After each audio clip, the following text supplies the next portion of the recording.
Yo, what's up, good people? Hey, welcome back to the Pew Pew Cafe, where, man, we like to talk about all things related to good people in the industry here at the Pew Pew Cafe. And, man, we are elated that we have a good guest all the way from Detroit here today, Mr. Keenan Goggins, right? Am I saying that last name right?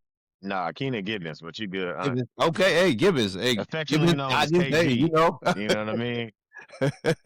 Hey, all good, all good. Apologies. Hey, last names are important for sure. Oh So, hey, yeah. once again, hey man, thank you for coming to the show. Hey, good people, we got a professional in the house, man. Give him a round of applause. Yes, sir. Yes, sir. All right. Yeah, we're happy to Appreciate have you that. here. Happy to have you here. Happy Hey, to be man. here. So listen, man. You're here at the Pew Pew Cafe, so you got to tell the good people, man, what's in your cup tonight. Oh, this is we got a little bit of Shea by Portier right here. Shannon Oh, Sharps, his cognac, his line, and they actually don't even sell it here in Michigan. So um it's a little birdie gave that to me as a gift. You know, if okay. y'all want a bottle, I can get y'all one. We gonna keep that on the low though. That ain't for everybody else. Hey, we know how Detroit do it. Always got the hookup. Yes, sir. Yes, sir, Ski. I love it. I love it. Hey, I'm not drinking what you drinking. Got a little Buffalo Trace. So cheers to you. Thank you for coming on into the Yes, sir. Pew Pew Cafe. So hey man, let's get into it, man. There's a lot of things, man. People want to know, man. So hey, I'm gonna hit you with one of the first questions or second question it is at this point. Man, tell people a little bit about you, man. Tell. Okay. My name is Keenan. A lot of my friends and family call me KG. I've been a Detroit firefighter for 11 and a half years now. Uh, Married, happily married. I'm a father of two beautiful kids. I have a 6-year-old daughter, 2-year-old son. So, yeah, this is a quick, intro about me. Um, yeah, was born and raised in the city of Detroit by way of Highland Park. Island Uh, Park in the house. Yes, sir. I gotta shout out my family over there. And yeah, man, that's just a quick introduction about myself and who I am as a person. Okay, good deal. Hey, so tell us since you mentioned Highland Park, man, tell us how growing up in Detroit has really shaped you up until this point. You know, a lot of people are from different areas. You know, I'm military brat. I know it shaped me to a certain way to walk and talk and carry myself a certain way. How has Detroit area really shaped you? It's it was my stomping grounds. Detroit, it shaped the way that I see things now, even into my adulthood.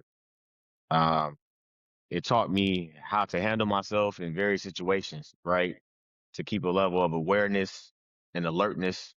Um, it gave me a level of tenacity, right? Um, Very blue collar city, so I have a strong work ethic. I mean, that was a lot of that was from my family, right? But just seeing just the day to day people hustle. Detroit is known for hustling. That's So right. whether you got a career, a side job, a side hustle, whether you selling dinners out your house on the weekends, right? We're gonna get to it. That's So right. it shaped me in that capacity for sure. And then just you know a spirit of just not giving up. You know what I mean? No matter what, no surrender, no retreat. We not folding over here by any means necessary type of mentality. So um, that's who I am as a person at my core. That's how I was brought up in the household I was raised in the area that I grew up in. Once I went outside, it was the same way, right? Um, I'm the oldest of my siblings.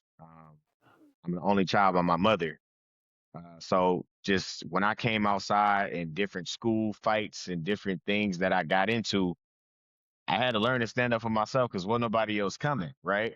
Right. So it definitely gave you that level of tenacity and learning how to stand up for yourself. Man, we like to call that grit. Oh That's yeah, a what lot we of like lot to of grit call it. over here. Yes, sir. Yes, sir. Hey, so um, being a firefighter, man. So I gotta ask because I don't know.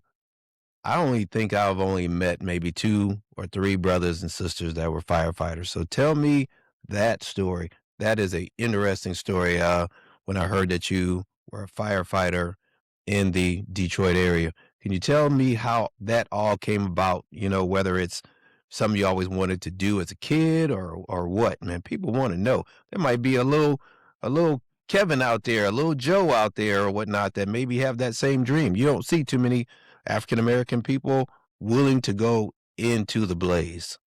Yeah. So I've always wanted to be in public service, right? And first off, you got my utmost respect with the military background and everything of that nature. Coming out of high school, I wanted to be a Marine, right? And this was back in the day when everybody had landlines and things of that nature. And I had my home phone number on there. My recruiter kept calling. My mom stopped answering the phone, never let me know when he left a message, right? He actually stopped by the house. She told him I wasn't there. I didn't know any of this until I was married with children already, right? Okay. So I'm her only son, like I said earlier. So she was like, like I'm doing everything I can to stop him from going to the military. But how God destined, I still have a dangerous job. I'm still in public safety, right? Right, Um, and I have that type of I think it's definitely a gift, right? Everybody can't do this, right? I mean, you're essentially running into a burning building to help somebody where people are trying to escape from, right? right, And it's one of those career professions that you don't really know if you can do it until you have to, right? I have went through the academy with many of classmates and been on the job with many of people that their first couple of scenes, they were like, "Hey, I'm done. I'm out of here," right? So with me, in particular, I always gravitated to public safety. I feel that not just being a man, but just who I am, the spirit that I have, that I carry, I'm just naturally a protector, right? Growing up with Kev in high school, he can tell you, like I was kind of like the protector of our friends, even if we went out. I'm the one that's kind of watching and surveying the scene, making sure everything is running smooth, making sure everybody's doing okay. And even before I got paid to help people. If I was driving and I seen somebody fall out down the street, I was gonna be the person to stop and help. Right. So it's just I can't shake it. It's just who I am, just by nature, right? And then also what I stand for as a man. I just feel like, this is me walking in my purpose, right? And not to toot my own horn, but doing this for 11 years in the city of Detroit, it's no joke, man, right? You have to um, be able to do this day in and day out, right? And Detroit is the busiest department in the world. Detroit, Chicago, and New York. New York, they are very highlighted due to 9/11, right? yep, 343 firefighters died that day. that's right, Chicago is like a sister city of us, right? Like you said earlier, a lot of grit, right? Urban city, right? Urban culture. So um, you have to be one of the ones to be on this department and do it well for really any length of time, to be honest with you. So, but yeah, that's how I got into it. I really wanted to help people, man, because I'm an EMT as well.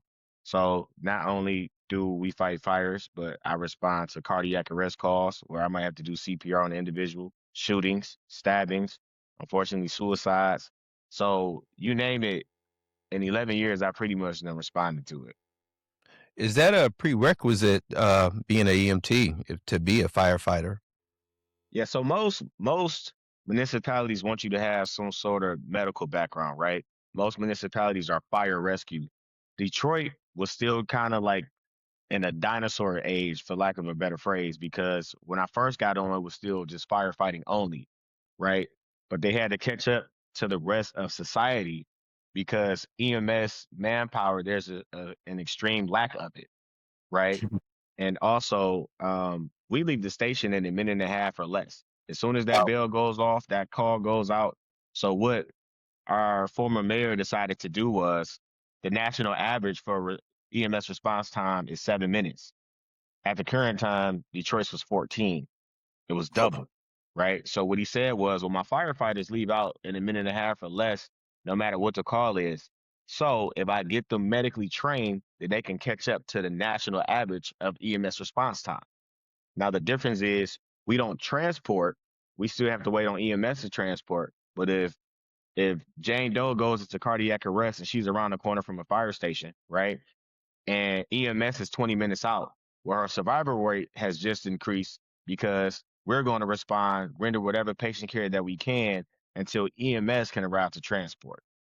So now our average for us EMS response time is actually below the national average due to us being medically trained responding to these scenes. So even though we can't transport per se, it's like, well, I got a EMT or paramedic on that scene within this window or this time frame.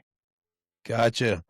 Man, so a couple of things that you said, man, really stands out to me. One is situational awareness that started out very early, in your childhood, Mhm. looking out for your friends and fellow people and your fellow man. So a lot of times that goes really a lot of people don't have the situational awareness factor. A Mhm. lot of people don't have the protection factor. Some people are just, they walk around with blinders on. So it's a gift that's not given to everybody. So man, props to you, hands down. So one of the things I really didn't hear was that man, you guys get a call because there's a kitten in the tree. You guys is going up to get it. So you know how they always like. Okay, so let me I'll just speak for Detroit. I won't speak for any other departments, right? Okay. But to this day, with 11 years on the fire department, I have not gotten a cat out of a tree. Okay. We don't have a Dalmatian running around the firehouse, What? and we don't slide down poles in the city of Detroit anymore. What? Yeah, so we used to. Not when I came on. They got rid of sliding down the poles many moons ago. Probably before I was even thought about, right? Um, if you go in some firehouses, you can actually see where it's boarded up, where the poles used to be. And to give you an example as a part of the reason why they did that, let's say you wake up at 3 o'clock in the morning, right? Or whenever you get up for work. You might have to get your bearings together. You might sit on the edge of the bed, hit the snooze button, whatever, right? Well, when that bell goes off in the middle of the night, your heart jumps like 60 beats right away. It's like a loud school bell, right? And so sometimes you can wake up kind of disoriented. So now you take this person that's coming out of a deep sleep and he's in panic mode to rush to go help somebody, and he goes to slide down the pole, he missteps. He's getting hurt before he responds to the call. Or if he's not cognizant enough to look to make sure the person that slid before him is clear before he decides to slide down, now you got a couple of injured, guys before they even make the scene. Right. Gotcha. So no poles in the city of Detroit, no Dalmatian running around, and I personally haven't gotten a cat out of a tree yet. So Okay. All right. yeah. No cats out of trees. Instead of Spot running around the firehouse, we got Dobermans and pit bulls. And honestly, the only poles are in Detroit or in other establishments other than the firehouse. Got it. Right. Yes, Got it. sir. Got it. Yes, sir. Hey, Detroit, don't hate me, man. I'm just joking. I'm just joking, Detroit. It's Love all y'all. good. Hey. It's all good. So, was there a particular person that influenced you as far as your service in like Yeah. a family member or a teacher or something like that? Well, like I said, it's always something that I kind of wanted to do, not firefighting per se, but just the whole public safety realm. I even thought about being a police officer. I thought about being an EMT before, but the opportunity came. A childhood friend of mine, her father was on the fire department, and I had known that, but I never even visited a fire station at this particular time. Um, and it was the last day before they closed out the application process, and so she randomly called me and said, "Hey, I know you're working and stuff. You got things going on, but the fire department is hiring. My father told me to tell you, and today is the last day that you can apply." So I applied the last day, and come to find out, it was over 2,000 applicants that applied the same time that I did. And yeah, I was able to get hired in, and you know, his name was Gilbert Allen. Shout out to Mr. Gilbert Allen.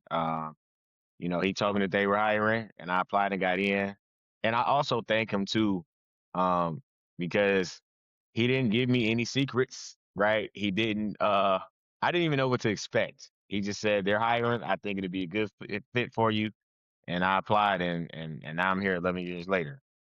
Okay. Hey, shout out to him. So, for people who are interested, um, walk us through what your, the typical path is to becoming a firefighter. Um, I've seen people in the gym working out and so forth, and carrying the bags and suited up, walking on the treadmills and stuff like that. But really, people don't really know what that path looks like. It's not just like applying to 7-Eleven or anything. There is a prerequisite that you have to have. So walk the good people through, what that is. Okay. So when I applied, and I won't even say it's a standard across the board. I mean, if, obviously people know the normal things like physical fitness, right, and things of that nature. But with Detroit, once you apply and you're accepted into the fire academy, one thing that Detroit does that is different than some other academies or departments, they pay you to go through their academy and get your certifications. A lot of other academies, you have to pay them to go through it, and you might not even necessarily be successful, right? So at least when I applied, I got accepted into the academy. I knew I was going to be getting a paycheck for my training, right? Now, before I actually got accepted, you have to take what they call a CPAT agility test. You have to take a standardized, like, written exam. It's like your basic, reading comprehension, math, that sort of thing.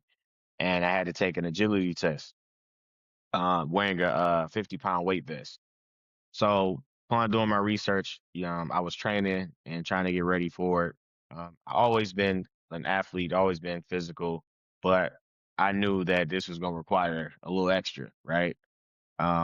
Once I got accepted into the fire academy, during that time, you had to do 6 months in the fire academy, right?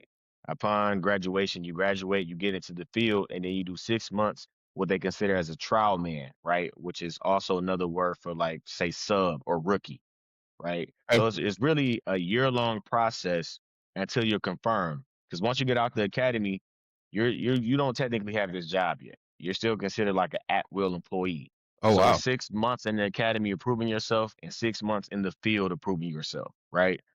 Now the 6 months in the field of proving yourself, that is basically you being the first man in, last man out. Your officer, because it's paramilitary. So you're a sergeant, lieutenant, captain, right?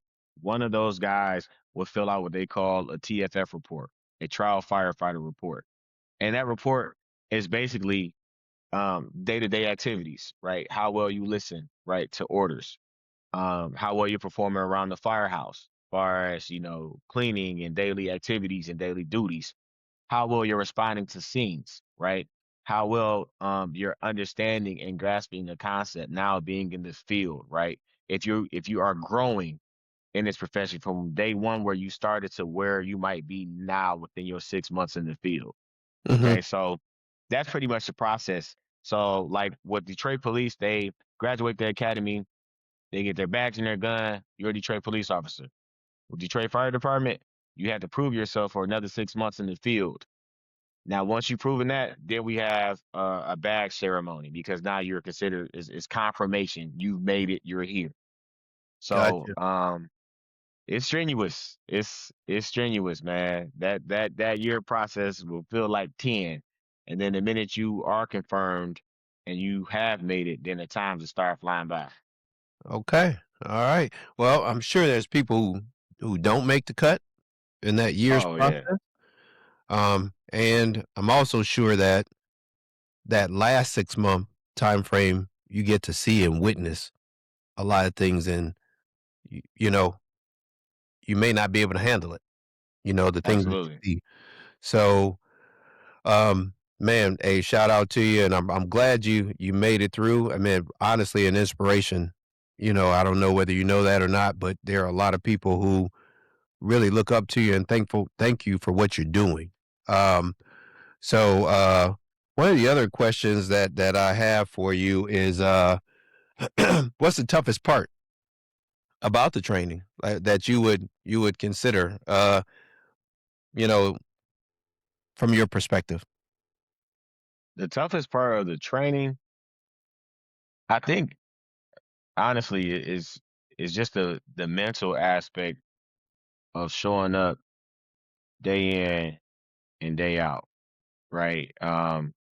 Because like I said, I was, I played sports my whole life, and a lot of people that enter this profession have been prior military or former athletes, right? So the physical is like, okay, I could kind of handle, but I think it's the mental aspect of it, of coming in every single day, um, and just knowing what you're about to go through. Far as, okay, I got to get ready to do this physical aspect of the job again, or training, right?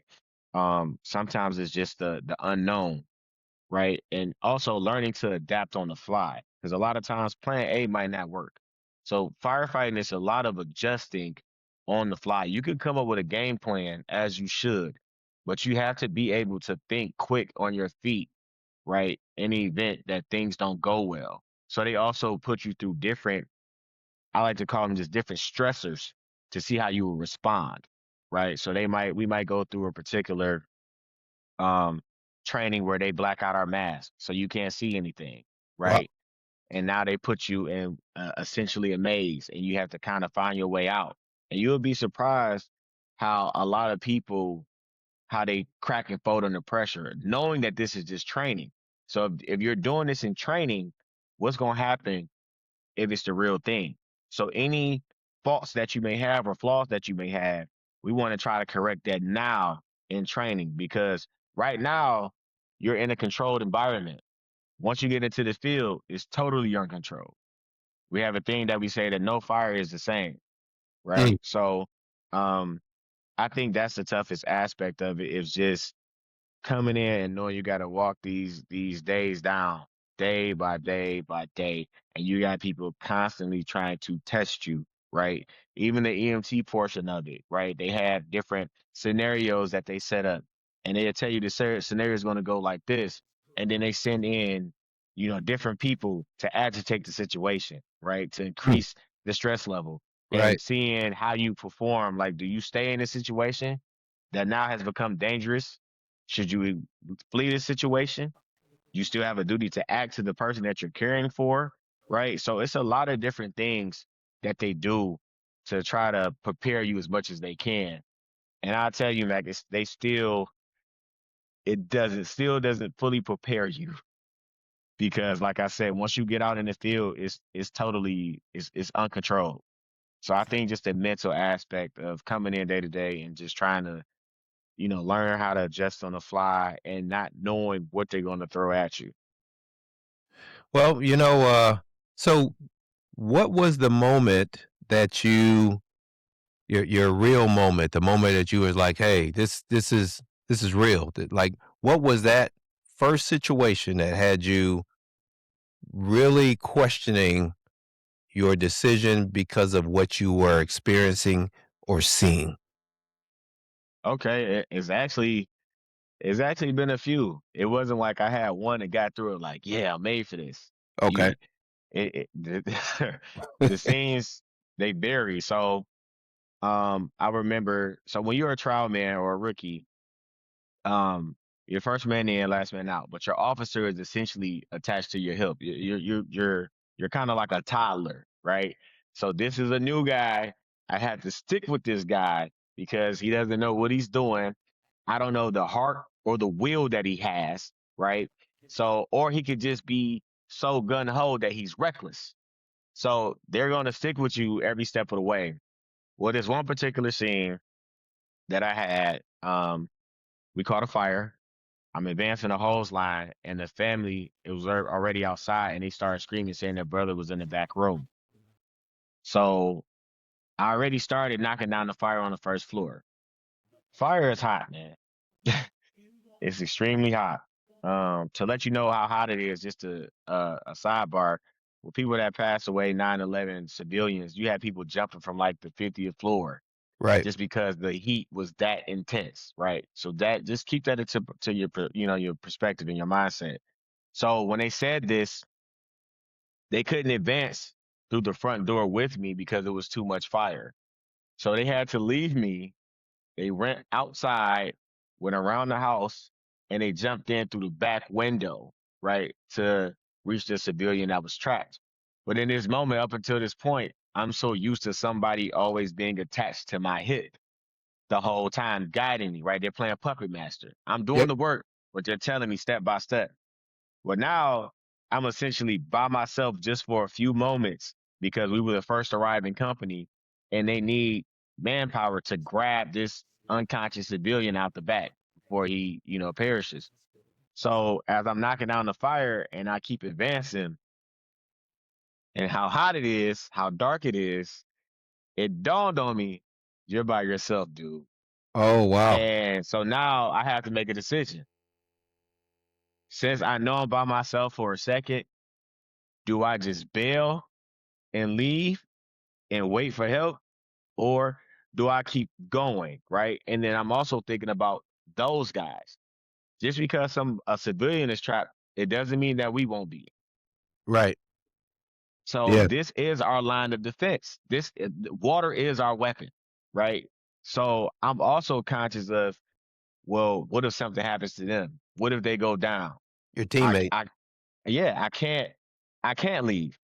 So I literally had a conversation with myself, Mac. I was just like, yo, my man, you gonna have to knock this down, bro. You gonna have to walk this down. And I just kept advancing. I put out the first floor. I found the stairs, and I made it up to the second floor. And now the cavalry is here, so other companies are starting to show up.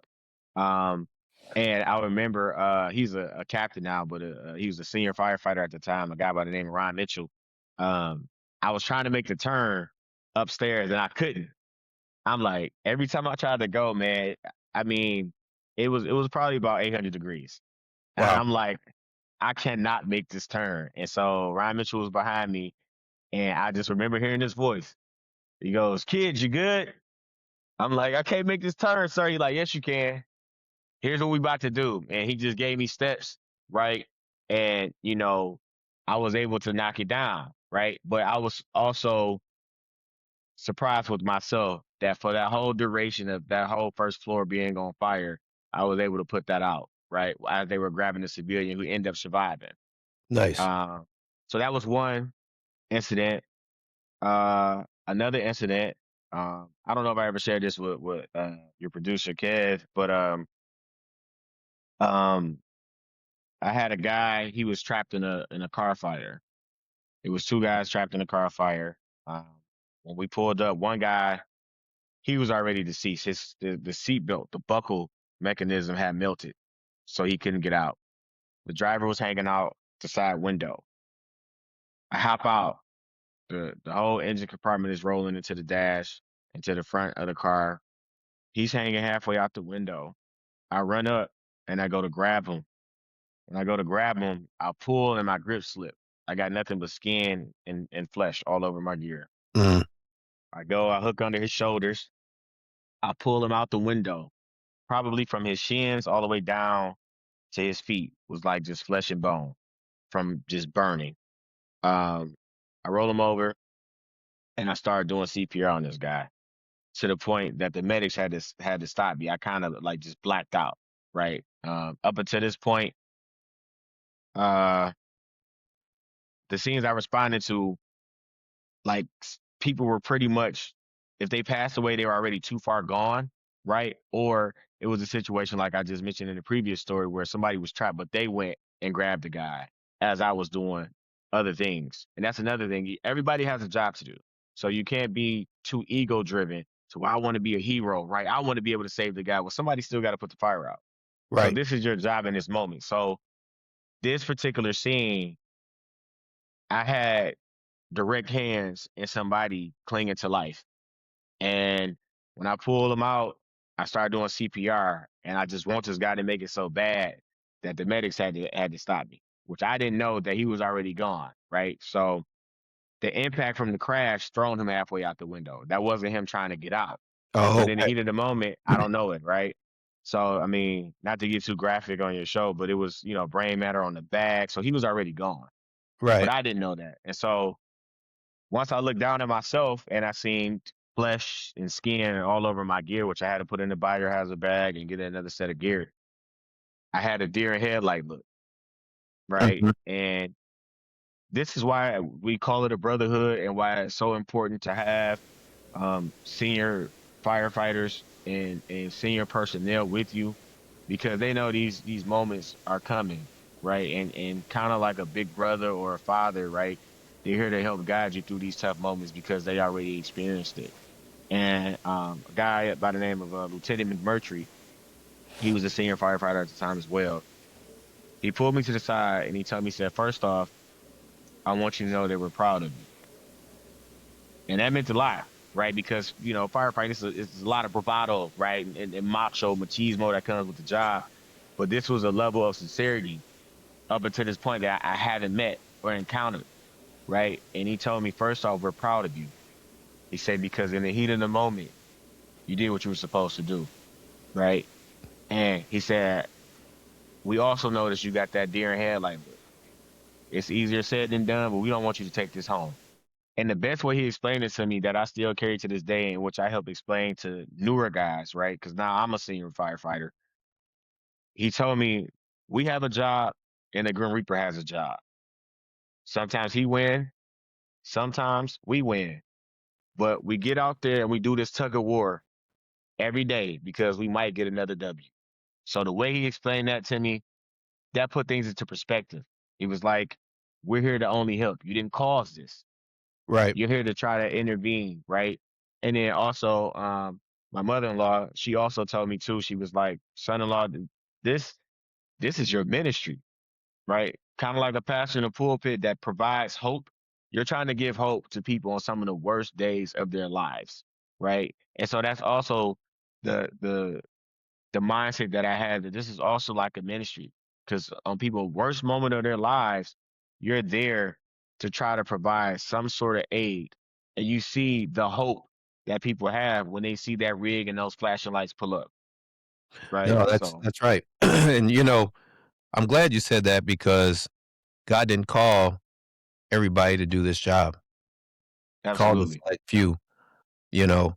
And I also think about the emotional strain, and I can't really talk about it like you can, but the Hmm. emotional strain once the smoke is gone, once the Hmm. blaze is gone, once your members and brothers are gone, everybody's gone home, where those things that you still see are in your head, the vision that you just had, they don't just leave you.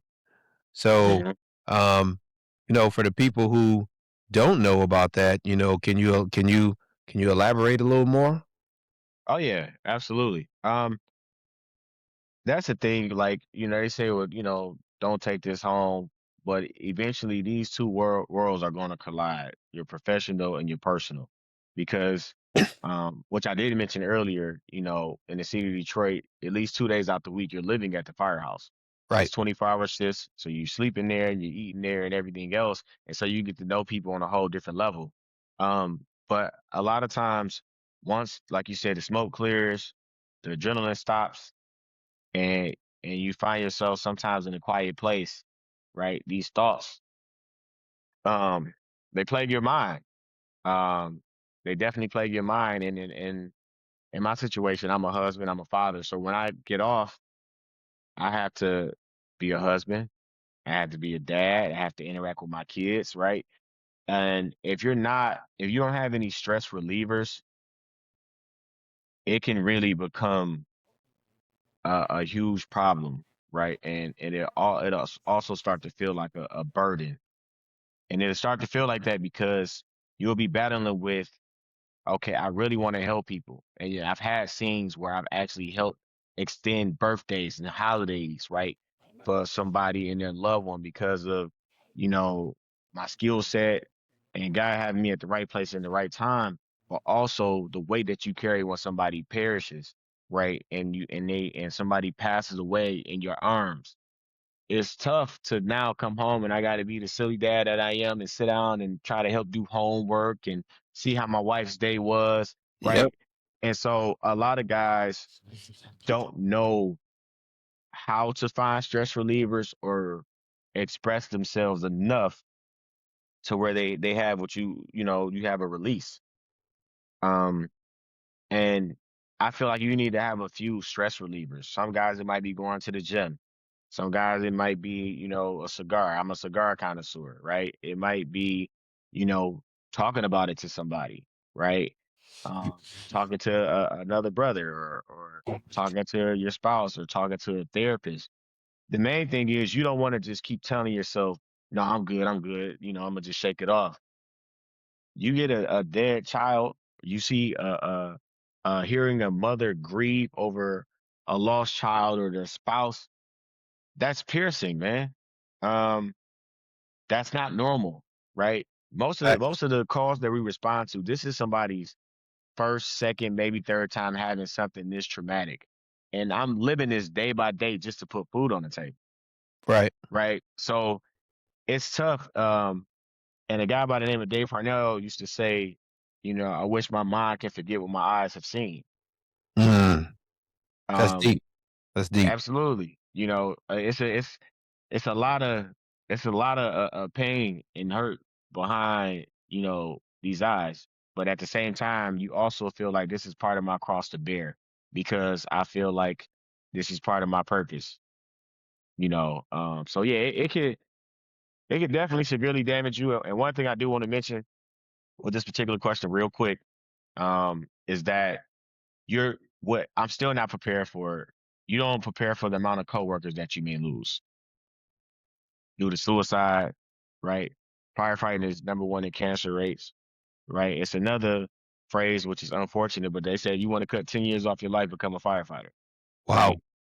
Due to the elements that you're around, all the carcinogens, right? And the suicide rates are pretty high, right? So that part you're not prepared for when you lose a brother that you went through the academy with or somebody that has been teaching you the job for X amount of years and then they go home and they unalive themselves and now you're wondering, questioning yourself, did I miss a sign?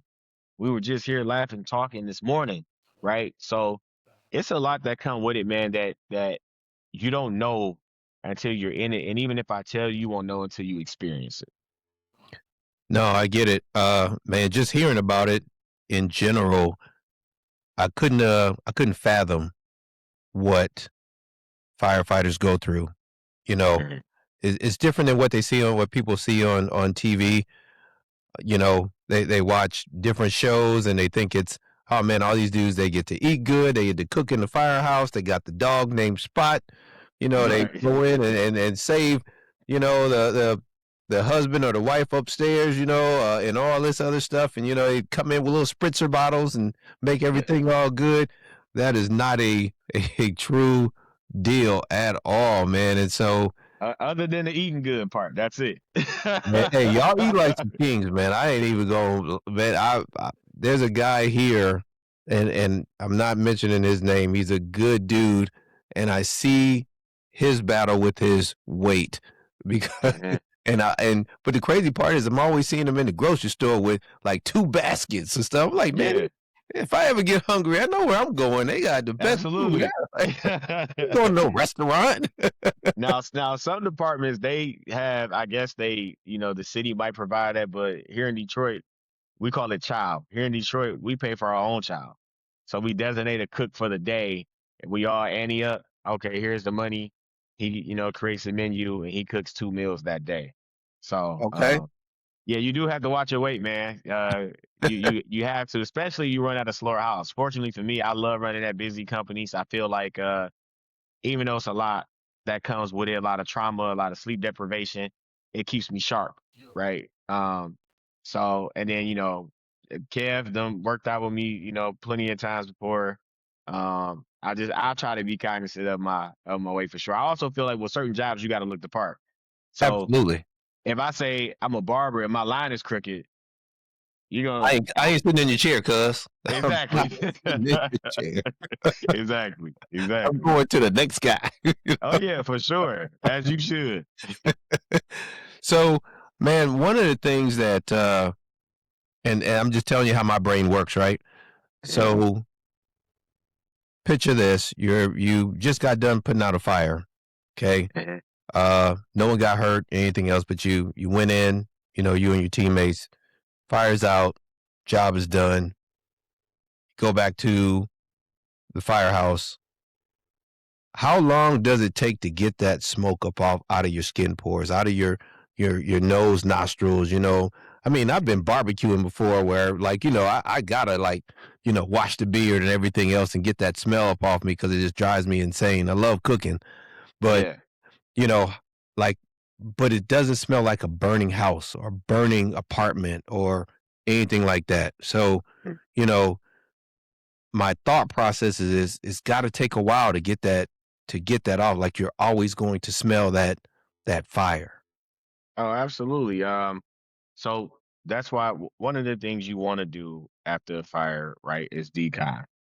Um, and even with our fire gear, now they do have a company that comes around to Detroit and they clean our gear twice a year, but that's twice a year. So every fire that you go to, you take that with you on to the next because it's in your gear. So the next time that you put we call it bunker gear, you put your bunker gear on, you put your coat back on, you're putting on the last 100 fires that you've been to, right? So those carcinogens, they walk with you everywhere you go. But when I come back, essentially, I jump right into the shower. I like to use Dr. Bronner's peppermint soap. I Yep. feel like that kind of gives me more of a clean feeling. It kind of help, exfoliate my pores and get things back opened up. Um, so that's one thing that I do. I try to change my clothes. You want to wash your hair, right? But it still seeps out of your pores. So I've gotten off the next day and I'm in a store and somebody's like, "Is something burning?" Whoa. They have literally said this. And they don't even know I'm not in gear, uniform, none of that. I'm in street clothes now. And I'm just like, oh man, like Yeah. or I've come home and my wife is like, you had a fire yesterday, huh?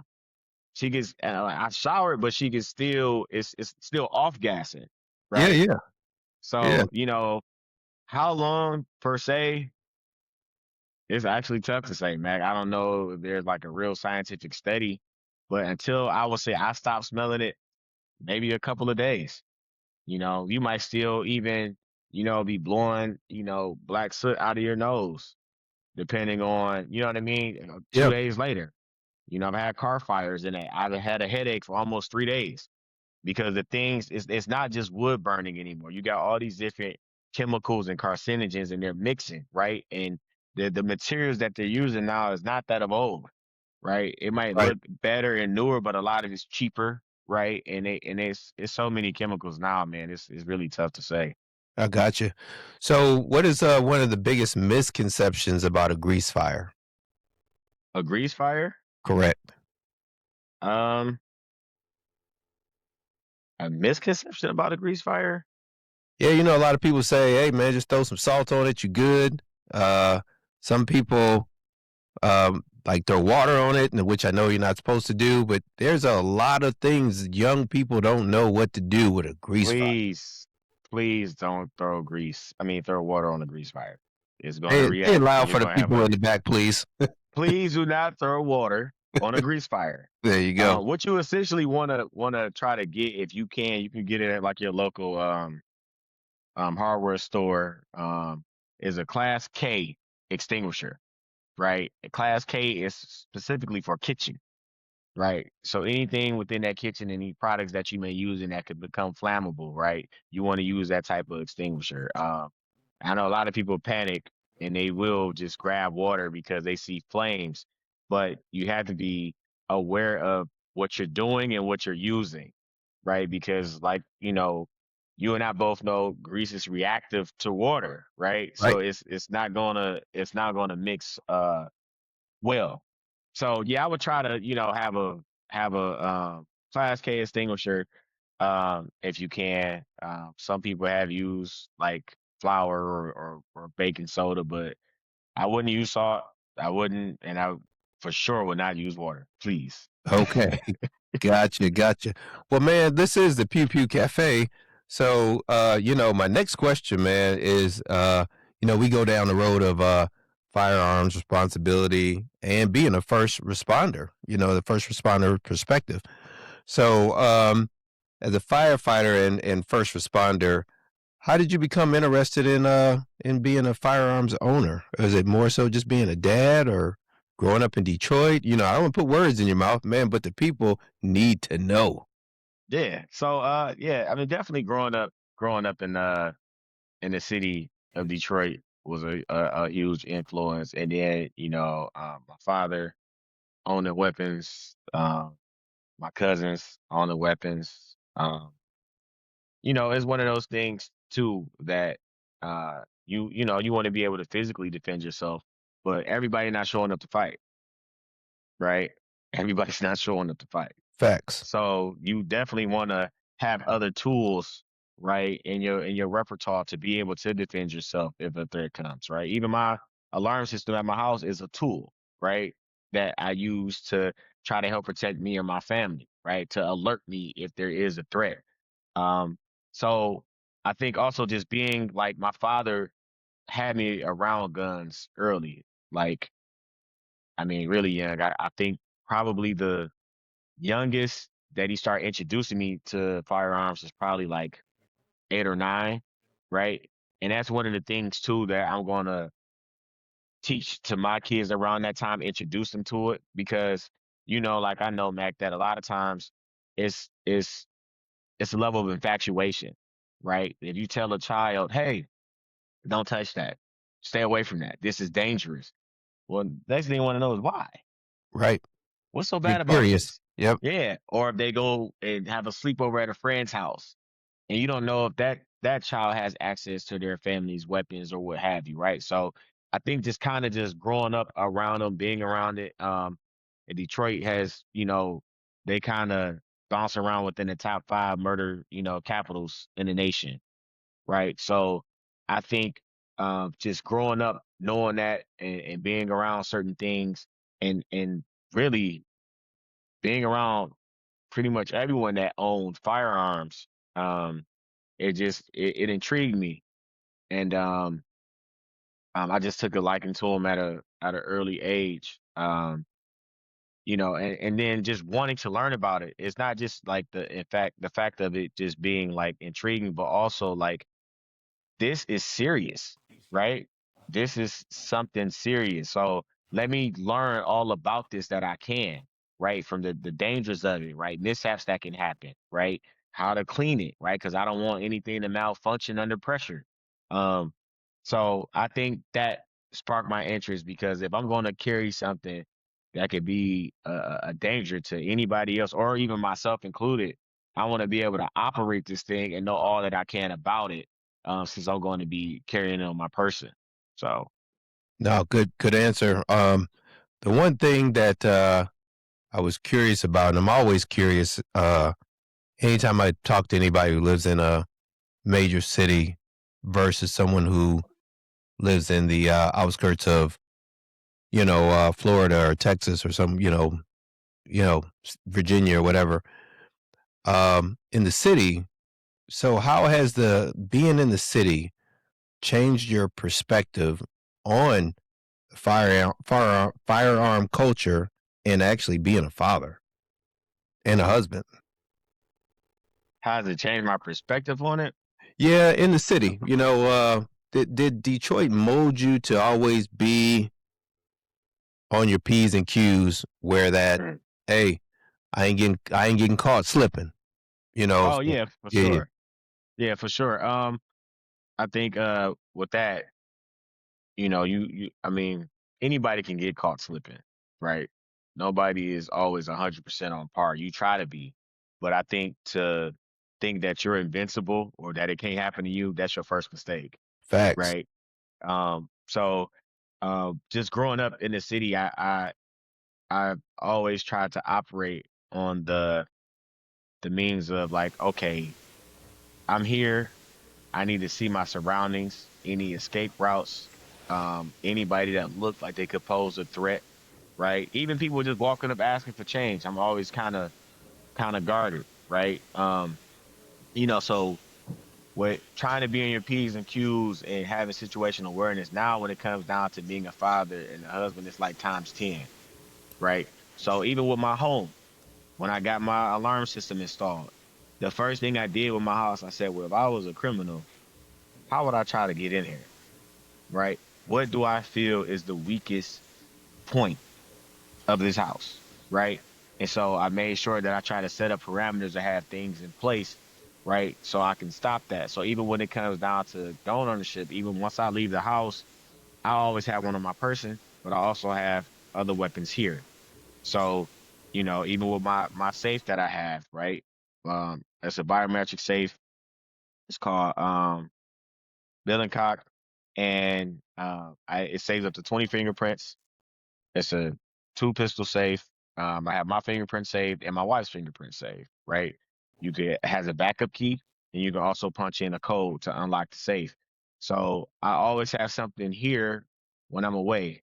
So God forbid something happens and I'm not present to protect them. I had other things set up to protect them. My wife could just put her finger on it, it pops open, all she has to do is aim and squeeze. I don't want her fumbling in the middle of the night because you never know who you are until the situation presents itself, right? So Right. a lot of people, and I'm gonna say this for your viewers, a lot of y'all that have guns, if you might shooting at the range is fun, right? But it's different when somebody is shooting at you, right? Bruce Lee even said it, boars don't hit back. So if if somebody is shooting back at you, a lot of times you'll see people fold, man, or even not even having the awareness to get to it. I've been on scenes where people have been shot, and you go to roll them over to see the entry and exit wounds, and they have a gun in their waistband. It didn't matter because they couldn't get to it in time, Right. right? So, when it comes down to that, I try to make sure that my family is set up to where my wife can protect them in my absence because my kids are so small right now. But I also have them put up to a point where my kids can't gain access to them, right? Yep. Um, so that's extremely important. I mean, you have to lock your guns up. I've been in scenes where children have, uh, accidentally shot themselves or another relative. So you want to keep it out of children's, reach. And but you still have to also stay ready just in case a threat presents itself. Stay ready so you don't have to get ready. That's what we say, Absolutely, for you sure. know. And we teach our kids, you know, I think when people are training, they should also train their children, you know. Being a firearms instructor and being a real big two-way advocate, especially for all people, children, they see things, they experience things, and it's our duties to teach them what that is, what could happen. But then you train them like you train. So we train, train. Our wives, I mean, my wife is a instructor too, can Mhm, shoot better than I'd probably say 60% of the people out here, mhm. because we train. We go through drills, we talk about it. And, you know, for the listeners, that's listening to the show, going to the range is fun. It's you can get into it, you can amp up, but it's different when it's at your house, when danger comes to your door. It's no different Mhm. than a little bit different, but when a fire, it's unexpected, right? So Absolutely. dangers are unexpected when someone comes to your door. So, shout out to all the fathers, husbands who are protectors of their family. You know when your Absolutely. kid is ready. You know, some people say, well, wait till your kid asks. Sometimes you can't wait that long. Yeah, I think it's definitely a maturity aspect to it because it might like I believe I was like 8 or 9. but my son or daughter might be ready about 5 or 6, or I might have to wait a little bit longer, right? And um, just like a fire, I also look at a firearm as PPE. That's personal protective equipment. That's how Right. I view it. I don't go into a fire without my mask, without my air tank, without my helmet, right? So the same thing in my personal life. I feel like that is a form of PPE, and things are so dangerous now that you never know. It's unexpected, like you said. It could be, you don't have to be a bad person, right? Or a criminal to be a victim of gun violence or a crime, right? You could be at the grocery store, with shootings. Mass shootings are so popular now, and they're happening. It's so prevalent in the US. It's insane, right? That the point that we're almost desensitized to when we hear about another mass shooting on the news, right? It has happened in places that are sacred, like churches, Fact.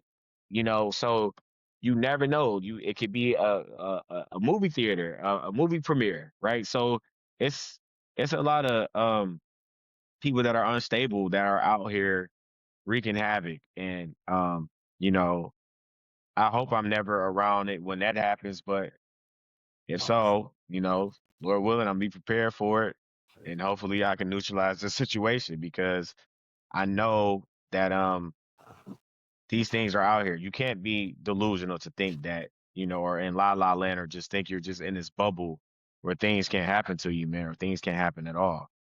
We train to So stop the threat, right? absolutely. So Absolutely. hey man, so you have a podcast, uh Unk Talk. Yes, sir. Hey, tell us a little bit about Unk Talk. We need to know, man. So tell me what it's about, the cultural message that comes with it. Man, tell us about Unk Talk. We need to know, man, here at the Pew Pew Cafe. Okay. All right. Yeah. So Untalk is a podcast that I started to do due to your producer Kev and your nephew Kev. We have a lot of real life and prevalent conversations, right? And I remember I forgot what we were talking about this one day, but he was like, "Man, KG, man, people need to hear this. They need to hear this. You need to start a podcast, bro." And I was kind of apprehensive at first, and he could tell you too. I didn't even have social media for a long time, right? I never been like the attention seeking sort of guy, or want like the fame and notoriety for stuff.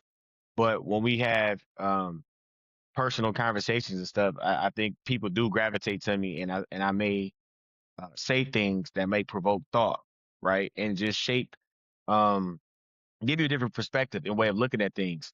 So, he kind of nudged me a little bit, and I was like, okay, all right, let's just give it a shot. And so I called it Unk Talk because now in this particular generation, I'm considered an unk, right? An uncle, right?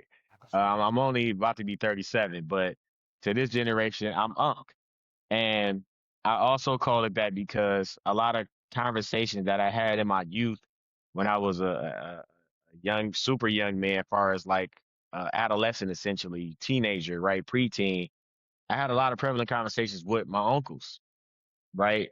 And so I got a lot of wisdom just from sitting around them, right? My dad, my uncles, right? And just watching how they moved, and the things that I was experiencing, and, the wisdom that they would give me, or we were all talking, how they would all chime in and give me their perspectives, right? Even when it would even provided some comedic relief to it. Oh boy, you'll be all right, whatever. So um but I had obtained a lot of wisdom being around those group of men. And so, because I wanted this podcast to have integrity, right? And I'm not gonna do anything to compromise my integrity. So I wanted to have a lot of real life conversations that I feel like we're not having today. And one of my phrases is, where the opinion may be unpopular, but the conversation is necessary. That's Love it. typically, part of my thing there. And so I give my opinion, I let that be known, but it might be unpopular, but it's a conversation that need to be had. Some of the topics I go into: living together before marriage, right? Is it her beauty or her brain, right? Um, it's different things that I try to dive into, especially the way that society is changing. And as much as you do need change, some things, in my personal opinion, should remain the same, right? One of the topics is toxic masculinity. Is it even real, right? Um, and so some viewers and users might not like what I have to say about it, right? But because they're engaged in that particular topic, they're willing to listen to my perspective, even if they don't agree with it, right? So sometimes we gotta agree to disagree, but this conversation has to be had. So that was the inspiration behind that. So So, what was your favorite episode in Unk Talk where you felt was controversial but mm, necessary? I got a lot of those, Mac. Well, that was one for sure. My DMs blew up off of that one. Toxic masculinity isn't even real. Me personally, and not to get all the way into it, because I have another one that I really liked as well. But I personally feel like toxic masculinity isn't real. You have people that are toxic. You have toxic behavior and toxic relationships, but masculinity itself isn't toxic, right? You can't just say that, masculinity is toxic. To me, masculinity is leadership, is guidance, right? Is provision, is protection, right? It's a lot of those things that go into it. So I don't think you can label a trait of masculinity toxic just because you have a toxic person, right? So that's one of the ones that I got a lot of engagement on. Another one was are you too smart for your own good? Hmm, good one. Good one. And because a lot of times people think because of their life experiences, right, or because of the amount of degrees or certifications, this says that I'm an expert in this, right? But it's in that. That doesn't mean in life, right? You have a degree in, let's say, just education, right? You're a school teacher, right? You have a degree in criminal justice, but you have on this paper it says you're an expert at this. But just because you are degree certified doesn't mean that you're an expert at everything, right? And not only but because of degrees, but also due to you know people's racial backgrounds, right? Their ethnicity. Some people think that they're superior just because of the color of their skin, right? And when you think that you're too smart or that you're above, a lot of times you can set yourself up for failure, right? Um, and not to dwell dive too much deep into that. But it's a quote that says, "For every hand you don't shake on the way up will be attached to the ass you have to kiss on the way down." So I think you have to constantly be willing and ready to learn from different people, different ethnicities, other people's experiences, your own experiences. But once you think you got it all figured out, you set up for failure, right? And then the last one that I gave you that I really liked, that got a lot of engagement was uh, are you a contrarian and how to deal with one? A contrarian is basically somebody that always goes against the grain just for the sake of doing it, right? Right. Somebody that they just really like that social engagement. So whatever you say, you go right, they go left. You go left, they go right, right? And so I found out that the engagement that I got on the platform, a lot of people deal with people like that on a consistent basis. Yeah, you hit on a lot right there, and everything you said was spot on. And a lot of people don't like accepting truth. Mm-hmm. Um, Truth is truth no matter what. You don't have to like it. Mm-hmm. But a lot of people feel like because you're the loudest person in the room, everything that you're saying is right. Now, everything you're saying might not be right. You just happen to be the loudest person in the room. That's it. That's it. Yeah, There's an old saying from the streets: real men move in silence." Right. So, absolutely. um, I like everything you said from a cultural experience. Unk Talk, would you say Unk Talk delivers what? What word would you use to classify what Unk Talk delivers to its audience? Talk, it delivers thought. It provokes thought. it makes you think. It makes you um, reassess your thoughts. It makes you reassess yourself and whatever situation that you're going through. My part of my inspiration or part of my goal was to make it like the Bible, right? And what I mean by that is the Bible is timeless, right? It's still things from the good book that apply and are still present day.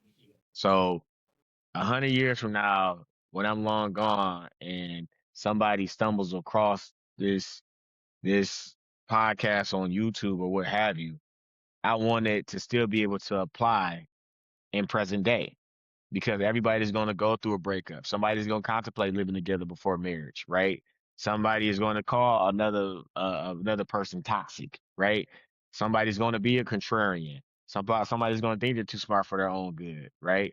Um, so I think that was my goal. I wanted no matter what the time frame or era that the world is in, these are things and experiences that everybody's going to probably go through at some point in time in their life.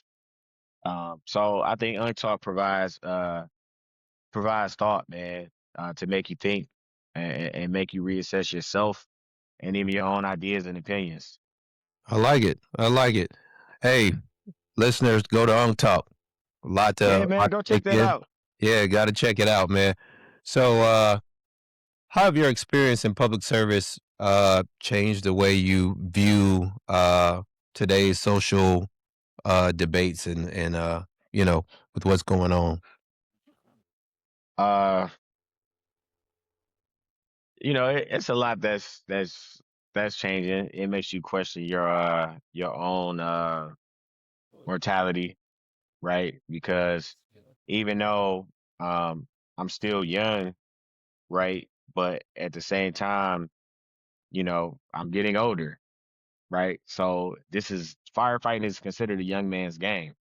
So at the age of 60, if you're still in the field, right, you have to retire because now you're considered more of a liability. You're Gotcha. more health risk, right? You're not a spring chicken as they say, right? So you start to, when you're in the middle of it, you essentially come on. Most people come on, a lot younger.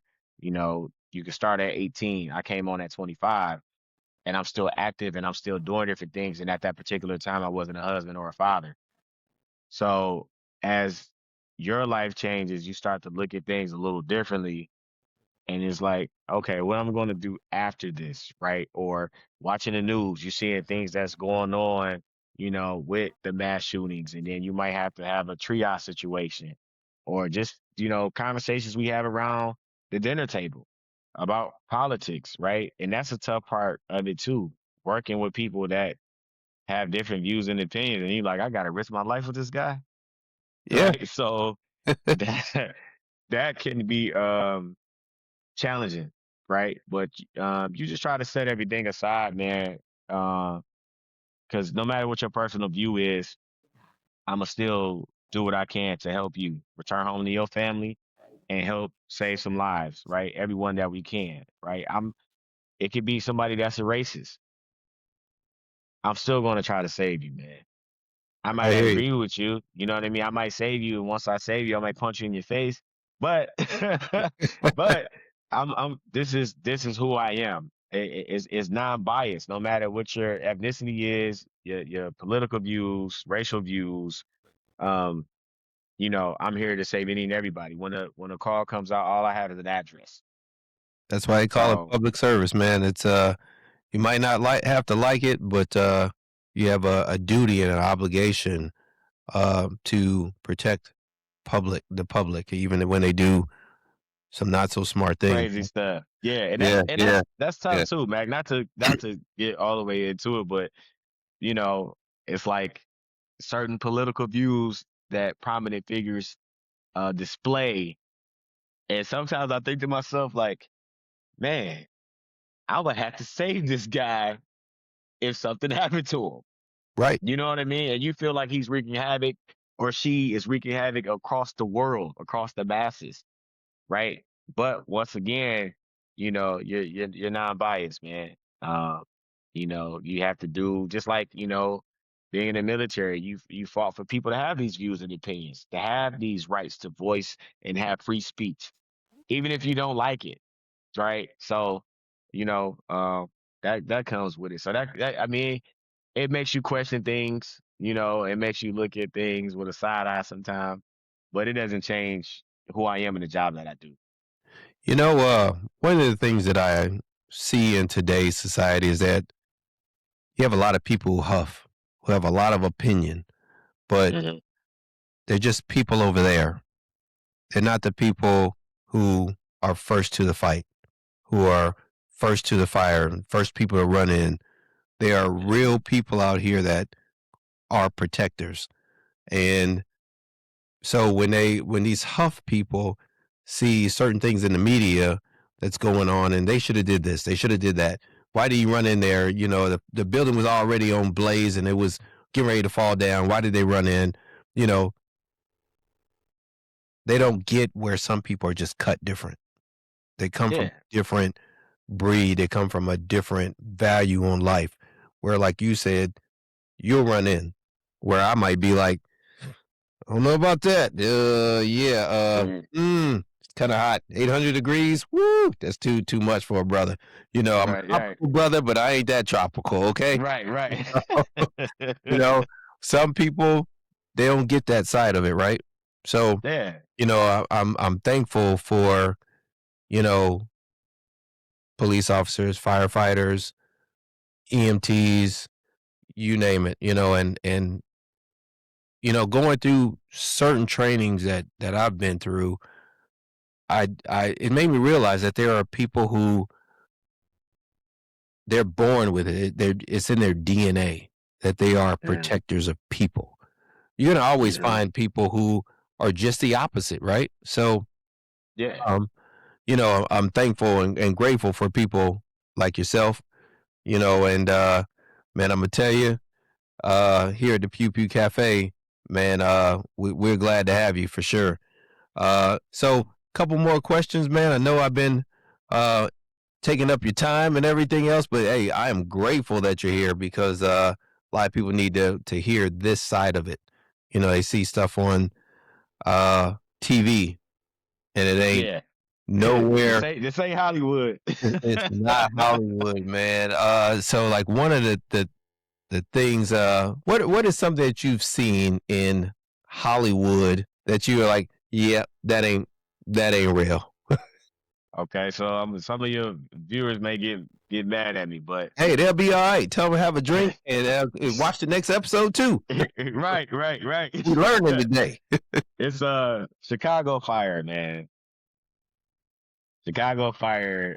I think it's a lot of it's Hollywood. I'm not mad at the show because it's entertainment, right?